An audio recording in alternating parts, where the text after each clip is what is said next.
പ്രിയമുള്ളവരെ, അസ്രായിലിനെ കൂട്ടുകാരനാക്കിക്കോ. അസ്രായിലിന്റെ പേര് കേൾക്കുന്നത് പോലെ പേടിയല്ലോ, അസ്രായിലിന്റെ പേര് കേൾക്കുന്നത് പോലെ പേടിയല്ലോ. എന്തിനാ പേടിക്കുന്നത്? റൂഹ് പിടിക്കാൻ മാത്രമല്ല അസ്രായിൽ വരുന്നത്. നിന്റെ റൂഹ് പിടിക്കാൻ വരുന്ന അസ്രായിലിനെ നിനക്ക് കാണാൻ ആഗ്രഹമുണ്ടോ ചെറുപ്പക്കാരാ? നാളെ കാണാമടാ പൊന്നുപോര്. വേണമെന്ന് വെച്ചാ നാളെ രാവിലെ നിനക്ക് കാണാൻ കഴിയും ചെറുപ്പക്കാരാ.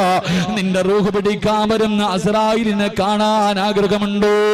ഇന്ന് വയല് കടിഞ്ഞ് പിരിഞ്ഞ് വീട്ടിൽ പോയി കിടന്നുറങ്ങിയിട്ട് നാളെ രാവിലെ പടച്ചവരെ പള്ളിയുടെ മിനാരത്തിൽ നിന്ന് അസ്സലാത്തു ഖൈറും മിനൻ ഇടയത്താഴം കടിക്കാൻ റമദാനിൽ എഴുന്നേറ്റപ്പോ കേട്ടതോ. പിന്നെ ഒരാഴ്ച ഈ ബാങ്ക് വിളിക്കുന്നത് കേൾക്കാത്ത ചെറുപ്പക്കാരുണ്ട്. പൊന്നുമോനെ, നാളെ രാവിലെ അലാറം വെച്ചിട്ട്